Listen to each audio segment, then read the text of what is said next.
Le doudou du capitaine.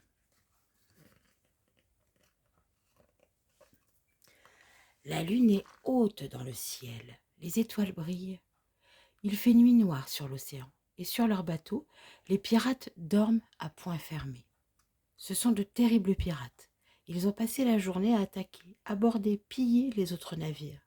Ils ont amassé des trésors, fait des prisonniers, tué tout ce qui bouge. Il y a Gros Bide, le canonnier, qui ronfle comme une locomotive. Il y a Racaille, la canaille, qui bave dans son hamac. Il y a aussi Tête d'œuf, vieux crouton et soifard, qui ne quitte jamais sa bouteille de rhum. Mais aussi Petit Mousse, qui suce encore son pouce.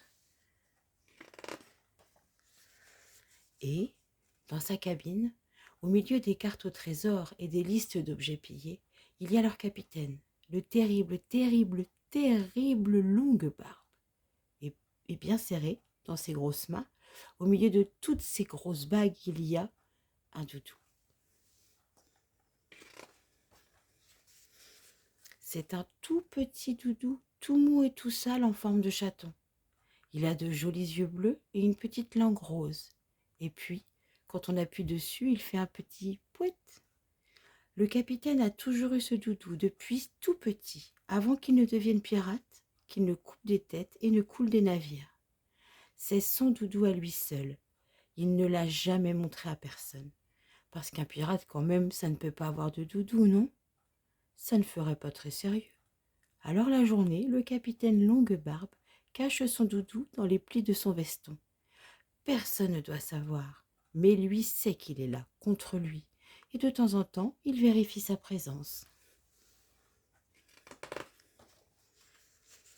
Le soleil se lève, les pirates aussi. Tados à la vigie crie de toutes ses forces: « Navire en vue, navire en vue !» Les pirates hurlent de joie. Ils vont se battre, ils vont piller. Ils s'insultent et en se bousculant pour s'équiper, Longue-Barbe sort de sa cabine avec un air sévère. « À l'abordage, souquez, hissez la grand-voile et préparez les canons !» Poète, dans sa veste, comme il levait le bras, le petit doudou a fait pouette. « Oups !» se dit Longue-Barbe, « je dois faire attention. » Le navire est tout prêt. Le capitaine donne l'ordre au canonnier. Feu! Poum, poum, les boulets jaillissent et font des ravages sur le navire ennemi. Le bois de la coque craque, les mâts tombent, les matelots hurlent de peur.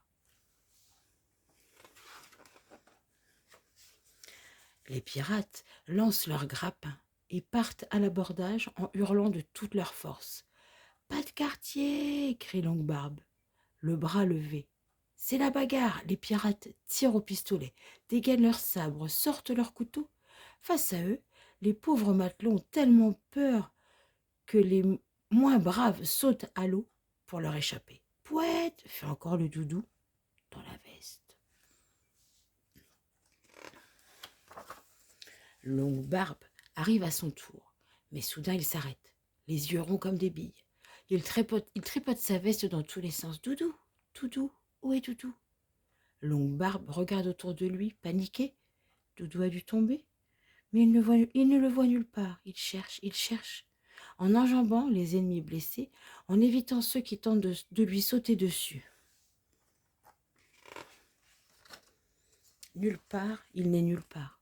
Longue-Barbe sent les larmes lui monter aux yeux.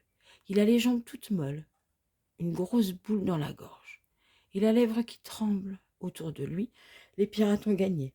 Ils crient leur joie en riant à gorge déployée.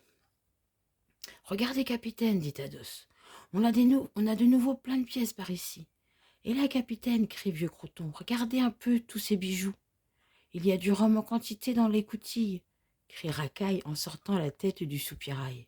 Mais le capitaine n'écoute pas. Il s'est assis, le regard dans le vide, et se retient pour ne pas pleurer. Soudain, il aperçoit Petit Mousse. Mais qu'a-t-il donc dans la main? C'est petit, c'est sale, c'est tout mou, et ça a deux grands yeux bleus. « Mon doudou !» hurle Longue-Barbe. Il arrache la peluche des mains de Petit Mousse et la serre contre son cœur. Il est si soulagé, si heureux que les larmes coulent toutes seules. Un grand silence s'est installé. Le capitaine relève la tête. Tous les pirates le dévisagent avec un air mauvais. Ça y est, son secret est dévoilé. Que vont-ils me faire? Pense Longue-Barbe. Peut-être me jeter au requin? Ou me pendre au mât de Mycène? Ou me mettre en fond de cale et me revendre comme esclave? Je suis fini. Gros-Bite s'avance vers Longue-Barbe. Racaille et Soifard le suivent. Le capitaine essaie de ne pas trembler, de ne pas reculer. Il a peur, très peur. Mais Gros-Bide met la main dans son pantalon et en ressort une espèce de chiffon sale, tout déchiré, tout dégoûtant. « Alors vous aussi, capitaine ?» dit-il en souriant de toutes les dents qu'il n'a pas. Racaille sort lui aussi de son foulard un petit hippopotame, tout flasque et tout miteux, avec un œil qui pend. « Le mien s'appelle Popo. »« Et moi, dit Soifard en dégainant une tétine au bout d'un ruban, c'est ma tutute. » Un à un, les pirates sortent de leurs poches leurs vestes, leurs chaussures et même leurs slips, le doudou qu'ils cachaient. Ils les regardent, ils les comparent, ils les trouvent très mignons. Touchent pour voir qui est le plus doux et se racontent où ils les ont eus. Depuis ce jour, Longue-Barbe a mis en place une nouvelle règle à bord. Personne ne doit savoir que les pirates ont des doudous, parce qu'il faut bien le dire, ça ne fait pas très sérieux. Mais quand il ne se passe rien, que personne ne les voit, alors sur le pont, tout le monde est autorisé à sortir son nana, son popo, sa tutute ou sa totote. Parce que même les pirates, oui, même les pirates. J'espère que ce livre te permettra de passer une très très bonne journée. Je te dis à très très bientôt. Bisous, n'hésite pas à liker, à partager.